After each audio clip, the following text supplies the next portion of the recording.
Halo semua, balik lagi di Todopedia dan kali ini kita bakalan update kinerja dari BRIS atau Bank Syariah Indonesia. Dan kita juga bakalan bahas gimana sih prospeknya BRIS buat kedepannya terutama untuk tahun 2024. Sebelum kita mulai, jangan lupa subscribe dan tekan lonceng notifikasi supaya kalian terus up to date sama channel Todopedia. Dan kalau kalian suka kontennya, kalian juga bisa kasih super thanks untuk ngebantu channel ini supaya bisa terus tumbuh. Oke, langsung aja kita mulai.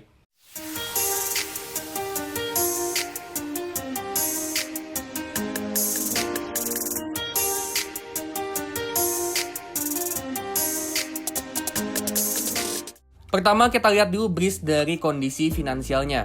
Ini dari tahun 2021 sampai tahun 2023, aset total financing atau pembiayaan sama dana pihak ketiganya BRIS ini masih dalam tren naik dan juga dengan tingkat pertumbuhan yang cukup tinggi.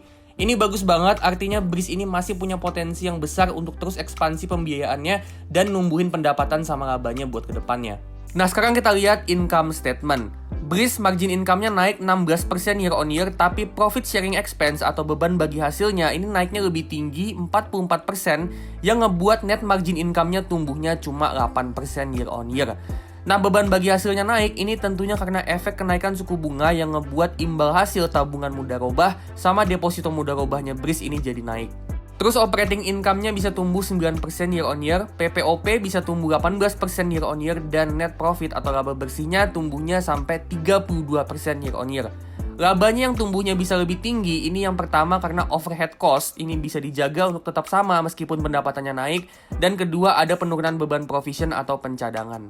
Di sini kita dapat gambaran kalau BRIS ini performanya masih cukup bagus walaupun suku bunga dinaikin yang ngebuat beban bagi hasilnya naik. Dan kalau kita lihat rasio finansialnya BRIS, ini cost of fund-nya cuma 2% dan cas rasionya 60% setelah suku bunga naik. Ini udah termasuk bagus, artinya BRIS ini udah usahain supaya beban yang harus mereka bayar ke nasabah itu seminimal mungkin.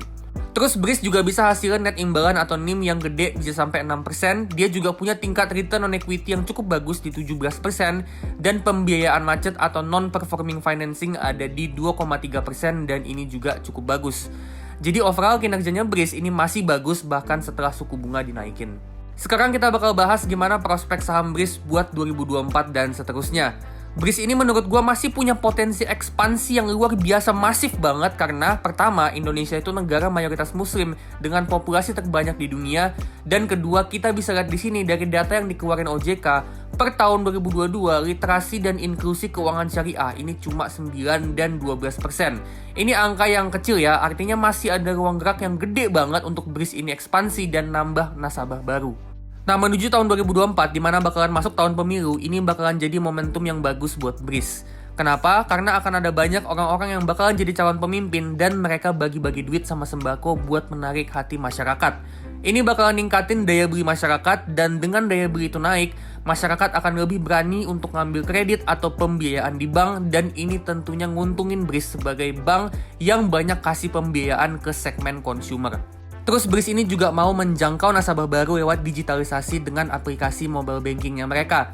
Ini bagus ya karena dengan cara digitalisasi orang nggak perlu lagi pergi ke kantor cabangnya BRIS buat bikin rekening baru atau ngambil pembiayaan. Tapi cukup pakai HP aja nasabahnya bisa akses layanan perbankannya di mana aja dan kapan aja. Dan ini cara yang bagus banget untuk dapetin nasabah baru dan ekspansi bisnis perbankan.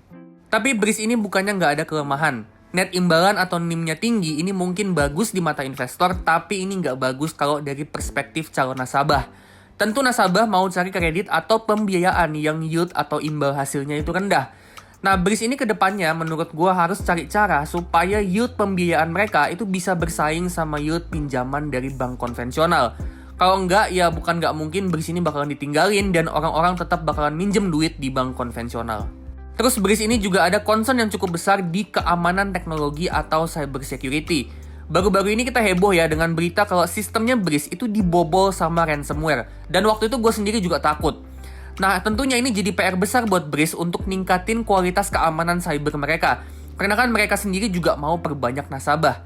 Kalau cyber security-nya aja masih nggak aman ya percuma aja mereka ngelakuin digitalisasi tapi sistemnya gampang dibobol. Yang ada nasabahnya kecewa dan nggak mau percaya lagi.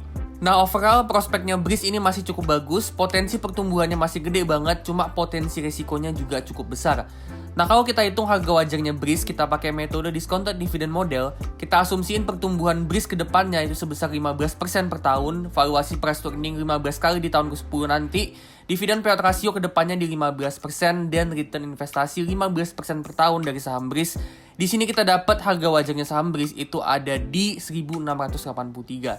Jadi di harga sekarang, per video ini dibuat tanggal 25 September 2023, harganya saham BRIS di 1.620, ini terdiskon sedikit dari harga wajarnya. Dan kalau kita pakai margin of safety untuk beli saham BRIS buat jangka panjang, berarti harga sekarang ini masih belum menarik. Nah, gue sendiri untuk saham BRIS, gue pasang margin of safety itu 20%. Jadi gue baru bakal beli saham BRIS itu di harga 1.340-an atau di bawahnya. Nah, kalian silahkan tentuin sendiri ya mau pakai margin of safety berapa persen supaya kalian bisa tahu harga beli saham BRIS versi kalian sendiri. Oke, sekian dulu ya pembahasan untuk saham BRIS. Kalau kalian suka videonya, klik like dan jangan lupa share ke teman kalian. Disclaimer ya, ini bukan ajakan atau perintah untuk jual dan beli saham, apalagi rekomendasi, tapi ini cuma analisa aja. Keputusan 100% tetap di tangan kalian dan tetap do your own research. Oke, gue pamit dulu dan sampai ketemu di video selanjutnya.